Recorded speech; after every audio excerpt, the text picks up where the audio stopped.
हाँ, पूर्णिमा को ग्रहण है 7 तारीख को। टाइमिंग्स आप लिख लीजिए। और पहले दिन का श्राद्ध करना बहुत ज़्यादा जरूरी होता है। कल की कथा में मैंने पंजाबी बाग से निवेदन किया है, जिनके अधूरे काम पड़े हैं, मकान अधूरा, दुकान अधूरी, कोई और कुछ काम, होटल अधूरा, जो भी कोई काम कर रहे हैं, जो निर्माण का काम है और कोई काम कर रहे हैं, वो पूरा ही नहीं हो पा रहा है, तो पूर्णिमा का श्राद्ध जरूर करें, पितरों की कृपा से पूरा हो जाएगा। उसके लिए मैंने कल वायु पुराण के कुछ प्रमाण भी दिए थे। तो पूर्णिमा 7 तारीख को पड़ रही है और 7 तारीख को पड़ रहा है ग्रहण। तो ग्रहण में तो पानी तक नहीं पीते, तो फिर यह व्यवस्था कैसे की जाए? तो पहले मैं आपको ग्रहण और सूतक का टाइम बता दूं। ग्रहण का काल रात्रि को 9:58 से रात्रि को 1:26 तक ग्रहण का टाइम है पंचांग के अनुसार। रात को लगभग 3 घंटे से ज्यादा टाइम ग्रहण का है।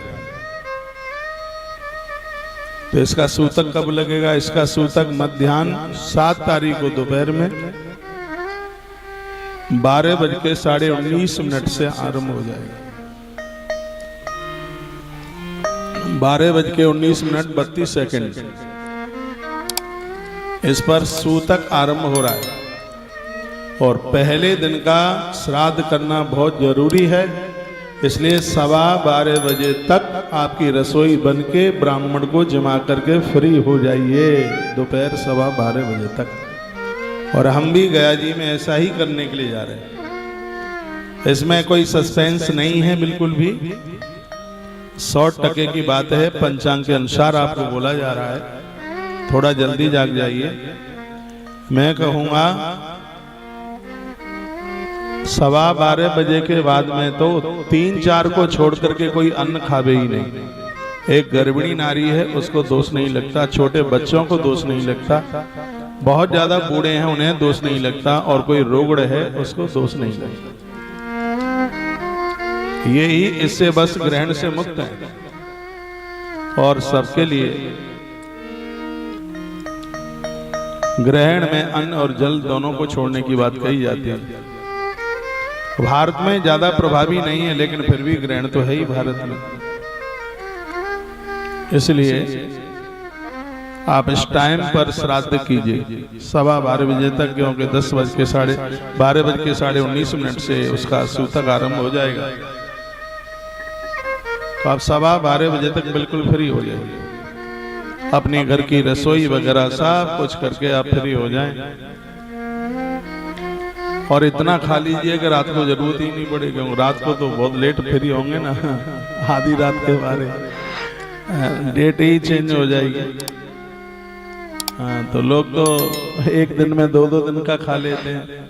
जब हम खाते थे तब हम भी खा लेते थे 3-3 दिन का, रेगिस्तान के ऊंट की तरह। रेगिस्तान का ऊंट 7-8 दिन का पानी एक ही बार में पी लेता। जब हमें लगता था बहुत लंबी यात्रा करनी है और रास्ते में तो कहीं कोई मौसी बैठी नहीं है, सो जमा देगी, तो खूब टंकी भर करके और फिर चलते थे।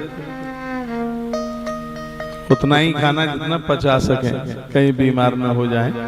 तो 12:15 बजे से पहले ब्राह्मण को जमा दें। घर का भोजन बहुत देर में बजते हैं, 12:15, दोपहर का 12:15 तो बहुत देर में बजता है। तो उससे पहले आप बिल्कुल फ्री हो जाइए। अब मैं श्राद्ध की तरफ जा रहा हूँ, ये बात आपने सुन ली, एक बार पुनः रिपीट कर रहा हूँ। मुहूर्त ग्रहण का टाइम रात्रि 9:58, लगभग 10 बजे जैसा ही समझ लीजिए, और चलेगा रात को 1:26 तक है। 3 घंटे से ज्यादा इसका टाइम है। और इसका सूतक मध्याह्न में दोपहर में लग रहा है 12:19 तक लग जाएगा। ऐसे समय पर मंदिर में पर्दा डाल दीजिए। मंदिर भी नहीं खोलते हैं, मंदिरों में पर्दा डाल दिया जाता है। बस भगवत चिंतन, भगवत स्मरण किया जाता है, प्रभु का नाम लिया जाता है। बाहर निकला नहीं जाता, क्योंकि ग्रहण में बाहर निकलने से आंखों की बीमारी हो जाती है, आंखों की रोशनी चली जाती है, शरीर में कंपन की बीमारी हो जाती है। देखा है बहुत लोग ऐसे कांपते रहते हैं, ऐसे हाथ उनका यूं चलता रहता है। ग्रहण में बाहर निकलने से यह बीमारी हो जाती है। यदि गर्भिणी नारी ग्रहण में बाहर निकल गई तो उसकी कोख से विकलांग बच्चों का जन्म हो सकता है, जिनका कोई धड़ रह जाए, शरीर रह जाए। और ये बनावटी बातें नहीं है। देखो ज्योतिष कितनी प्रभावशाली है। ग्रहण पड़ रहा है अब, लेकिन यह ग्रहण 100 साल पहले पंचांग में लिख दिया गया था। हमारी संस्कृति में 100 वर्ष के पंचांग में पत्राएं। तो वहां कोई ज्योतिषी नहीं घूम रहा है ऊपर के, वहां से टेलीफोन करे यहाँ के पंडितों के लिए, छाप दो ग्रहण इतनी तारीख को इतने बजे पड़ेगा। ये ज्योतिष ने पहले ही बोल दिया। इन सब चीजों पर विश्वास रखना चाहिए। छोटे बच्चों को बाहर न निकलने दें, वृद्धों को, बूढ़ों को बाहर न निकलने दें, बिल्कुल। रोगियों को बिल्कुल बाहर न निकलने दें। मैं तो ये कहूंगा किसी को भी बाहर न निकलने दें। गांवों में पशुओं को भी ग्रहण के टाइम पर अंदर बांध करके रखते हैं। ग्रहण किसी के लिए भी शुभ नहीं है, बिल्कुल भी ठीक नहीं है, बढ़िया नहीं है। और देशों में तो भयंकर है, ये फिर भी भारत में है। भारत में थोड़ा भी है, इसलिए सूतक जरूर लगेगा। और सूतक दोपहर में लग रहा है 7 तारीख को, यानी 7 का मतलब है परसों।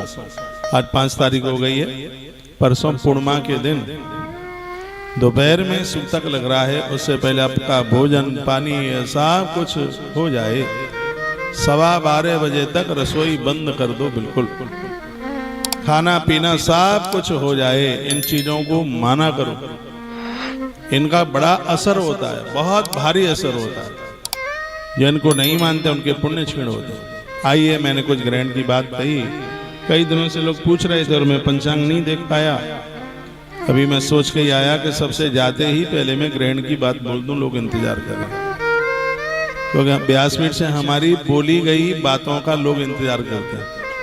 एकादशी का इंतजार करते हैं, 11 कब है, पारण का इंतजार करते हैं, प्रदोष का इंतजार करते हैं। बात सटीक होती है, कहीं कंफ्यूज नहीं होता बिल्कुल भी। उसमें सॉलिड बात होती है, 100%।